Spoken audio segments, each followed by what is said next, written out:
Hi, welcome to Living Clean Podcast, the show to help you feel good again. I'm your host, Bonnie Wilderson-Hayes. I'm a speaker, certified holistic nutritionist, and founder of Living Clean's healthy lifestyle transformation and nutrition programs. Each week, we will destroy myths and share the truth about the food you're buying and consuming, and provide insight into the best food programs to avoid slowing you down. My purpose is to help you enjoy food again and finally achieve the results that you want.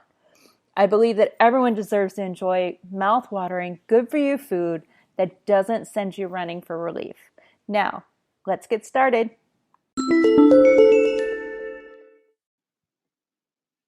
Hey guys, how y'all doing? This is Bonnie again. This week, we're going to talk about what happens after an elimination diet. I have a couple of people in my 6-week challenge that are participating in the Whole30, and they're about halfway through, but they're also on some of the Whole30 boards. So in addition to getting support from the 6-week program and the challenge that I've been running, they also are participating in some of the group boards like on Facebook, and I believe they're on some Pinterest and Instagram followings as well. And one of them mentioned a topic that's come up a lot recently, where people are getting through their 30 days. And then on day 31, the day after they finish their Whole30, they're overindulging. They're eating ice cream and the pizza and all these foods that they feel like they've been deprived of for a month. And then they're getting sick and they don't know why. So I wanted to make sure to come on and talk with you guys about this because, while this information should be written in neon across all of the elimination diets out there, it's not. And it actually can be quite detrimental. So at least for me, the majority of the plans that I work with, the top 3, are the autoimmunity protocol and the anti-inflammatory diet, as well as Whole30 or your Candida cleanse. Okay. The top 3, the Candida cleanse, I don't use very much, but those top 3, the AIP, the AID, and your Whole30, I use quite often. What happens when you go through these is it's like resetting your system. So when people talk about detox and cleanse, I know a lot of what we're hearing today, they're talking about 3-day detox or taking a month and cleansing. And truth be told, our body cleanses and detoxifies itself, or at least attempts to, every single day. It's part of the reason we have a liver and a kidney. That's their job. That's what they do, is they help filter out the crap that we don't need or that are harmful to us. And that's where the word toxins come from. It sounds like a big bad thing, but in reality, it's just, all it means is it's something our body doesn't need. So our bodies are trying to get rid of it. So what happens when you go on these Whole30s and the eliminations and all of that is you are resetting all of the patterns, everything that your brain has learned. Okay. So let's say, just as an example, you're trying to figure out what sensitivities you have. Well, when you look at an allergy report, there are several markers that a food allergy report looks at. It looks at your IgG, your IgE, and your IG3, as well as an IG4. It also looks at something called a CD3. That is your ramp up marker. What that means is it not improves. That's the wrong word. It boosts your body's sensitivity reaction. So you have a protectant, you have an allergy marker, and you have a sensitivity marker. And the difference between sensitivity and allergy is that with a sensitivity, your body can still digest it, metabolize it, and process it. Whether it kicks it out of your body or it retains it, it can actually digest it. With an allergy, your body is unable to metabolize the molecules. So the reaction that you have, the cramping and the feeling sick, or the acne or the psoriasis and eczema reaction, any gut dysfunction, diarrhea, constipation, things like that, those are reactions that are caused by your body not being able to do anything with the molecules that it's eaten. It sees it as an invader, something it can't do. I have a dairy allergy. I actually react very similar to how someone suffering from celiac would if they receive a gluten molecule. Okay. One dairy molecule and I'm curled up on the couch for several days. I'm sick and it's just disgusting. And I can't do anything. And that is literally just my body saying, you have put something inside of us that we don't know anything about, that we feel is harmful. So we're just going to shut everything down. So when you look at all of these markers and you're looking at your elimination diets that you're either going through or have gone through, and you get to that last day, the last thing you want to do is go hog wild and go have all of those foods that you have deprived yourself of. The deprivation aspect of it is actually a mindset. And we'll talk about that in another episode, but that's actually a mindset thing. If you look at these elimination diets in particular, these are to help you figure out how to strategize long-term solutions. That's what they're designed for. All eliminations and detoxes and cleanses are designed to put you in a position to be healthy long-term. They're not to put you in a position to clean out the crap that you just put in your body for the last month so you can pretend to be healthy. They are designed to set you up to be healthy and to help you clear the slate, to have just a solid foundation that doesn't have any protective markers in it. And that's where the dangerous part comes into play. When I started hearing these stories of these people going hog wild and getting sick, it actually kind of scared me, because when you're going through Whole30, let's say, what you're doing is you're eliminating a lot of the inflammatory foods. So you can't have dairy, you can't have grains, you can't have gluten, obviously, grains, no gluten, and you can't have things like peanuts and sugar. Well, they're typical, standard, very popular among food allergies, inflammatory markers, okay? You have removed all of those. So if you react to any of them, especially if it is a severe reaction, you don't know what's going to happen. There is the potential for someone to have an allergy that is so well protected that when you do go hog wild, you actually have an anaphylaxis response. Now, it's rare. I'm not saying this is going to happen to everybody. Most times all that happens is you overload your body. It doesn't know what to do, and it essentially just evacuates everything. Now, there are two ways that your body evacuates food. We're all adults here. We've been through standard biology. I think we all understand how that works. It comes out one end or the other. And A, that's not very comfortable. B, you have put yourself through so much crap over either a 21-day period or a 30-day period to basically throw it all away and get sick the very first day you're no longer living by those strict parameters. Seems like such a waste to me. You have put so much hard work into it.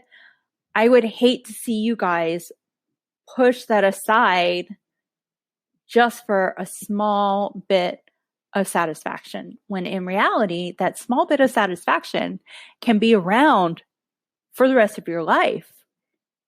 You just don't know one way or the other. And if you do go hog wild, and let's say you do get sick because it's a sensitivity or an allergy, now you don't know what you're reacting to. So all that hard work you just did, if you're still having reactions and you're still having body issues and you haven't quite figured out what is going on, now you got to redo it. And, as much as us professionals like to sugarcoat and make it sound like the AIP and the AID and the Whole30 aren't that big of a deal, it's, they're easy. You got this. You can handle this. The first week is an adjustment, and it can be really hard. It can be torturous to some people. So you put all this effort in, you put all this money in for the groceries, the time to make your meals, to plan your meals around busy lifestyles. It is just such a shame to throw it away for that one day that actually could be detrimental and devastating to your health. So these markers that we just talked about, when you look at an allergy test, you see numbers that are associated with each of these markers, and it tells you how strongly your body is reacting to these foods. What it doesn't tell you is how your body is choosing to tell you that it is reacting. If a protective mechanism is in place, that means your body's protecting you from it. And essentially, by going through any one of these cleanses and these eliminations, you've wiped out those protective markers. You've wiped out the strategies that your body put into place to protect itself. Think of it like a computer. So you go into Google every day, and let's say your computer's running a little slow, and IT guy says, well, you got to clear out your cache, you got to clear out your history, and we got to get rid of those cookies. Well, that's all your computer learning what you look at, what you don't look at, so they can remember it later, right? Not necessarily a protective mechanism, but it's to make your life easier, which is what's happening in your body. The protective mechanisms are to make your life easier, so you don't have to deal with it consciously. Subconsciously, you're dealing with it, but on a conscious level, your body's trying to protect you. So you go into your history, you clear out your history, you clear out your cache, you clear out your cookies, and now you've got zip. You've started all over. That is what you have done to your body when you finish one of these cleanses, okay? One of these programs. And it doesn't matter if it's one of the 3 that I like to use or if it's one of the multitudes of eliminations and cleanses that are out there. That's what you're doing. You are putting yourself in a position where you have a clean slate. And now you get to figure out what foods you're reacting to. So you need to be able to stop yourself from going hog wild. While you're in that last week, the best strategy I can give you is to make a list of all the foods that you have been missing. Take that list and put them in order from most missed to least missed.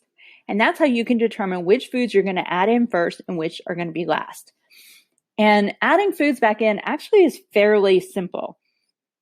Once every 3 days, you're going to add a new food in. Okay. Let's say you miss ice cream. So your first one's going to be dairy, right? So you get through Whole 30. And on day 31, you have 1 serving of ice cream. Nothing happens. You do all right. So for the next 2 days, you continue that 1 serving. And then after that 3 days, then you add something else. Now, what that means is because you haven't reacted within those 3 days, you haven't noticed anything, you can be fairly certain that your body is not reacting to dairy, that dairy is a safe food for you to eat. Well, now you've added dairy back into your diet. This does not mean you can have dairy 5 times a day. You can't go from 1 time a day to 5 times a day. A little too much for your body to handle. You have to slowly ramp that up. So every 3 days, you add another serving. So for dairy, if you're going to have dairy, you really want to stick to no more than 3 servings a day, preferably no more than 2. But this is the real world. I live in the real world, and so do you. So let's say 3 servings. So what's going to happen is on day 4, when you add something else in, so you want to add gluten back in. So day 4, you add gluten back in, and on day 4, you can ramp up and have 2 servings of dairy for 3 days. On day 4, now you can have 2 servings of gluten and 3 servings of dairy. And what's the next food on your list? Add that in. Okay. And you continue to do that until all the foods are back into your diet. Let's say you have a food. So you add peanuts back in and your tongue feels itchy, or your throat feels itchy, or you start having hives somewhere, or you wake up the next morning and you have a rash. That means that you react and you have at least a sensitivity to peanuts. So take it back out, put something else in. Okay. This is the process you go through until you have reached the end of your list. And from that point forward, all you want to do is eat healthy, because what you've done is you've cleaned your slate. You've slowly added foods back in, but notice I am not saying add processed foods. Processed has to go. Refined has to go. We're not a car. We can't put synthetic crap in our body and actually have our body process it, because then we end up right back where we were before you did the cleanse. And like I said before, way too much work for you to do that and not establish long-term strategies to keep yourself healthy. Part of that is looking at mindset and emotion, and, a whole psychology side of things, which, like I said, we'll go over mindset in another episode, because we could talk about that forever. But when it comes to these eliminations, I really want to impress upon you guys that when you're finished with your cleanse, when you've reset your body and you've hit clear, okay, you've deleted everything, you're at the baseline point, the steps that you take to move forward in your life can either help you be healthier or send you back to where you came from, okay? You're in charge. You get to decide which direction you go. Take ownership, feel confident and strong in your choices, and add the food back in slowly like we talked about. If you need extra help, I'm here for you. I know there's a lot of other people around in my same field who are. Feel free to send a question over. I'm happy to answer it. I want to make sure that whatever you guys do, that I'm here as a helping hand. So I look forward to talking with you all soon. I hope you have a wonderful day. Enjoy your week, and I will talk with you soon.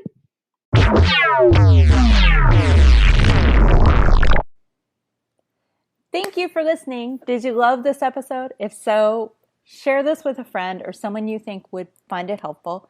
Leave a review on iTunes, Anchor, Stitcher, or Google Play, and let me know your honest thoughts, questions, and takeaways. Not a fan? I'd still love to hear your feedback. Disagree with anything you've heard? I would love to hear your experience on social media. If you feel like you're still struggling with your health goals, send me a message or check out livingclean.com for details about our nutrition and well-being programs for busy lifestyles. Stop struggling and start enjoying food again. See you next time. The podcast you just heard was published with Anchor. Got something you want to say to the creator of this show? Send them a voice message using the Anchor app, free for iOS and Android.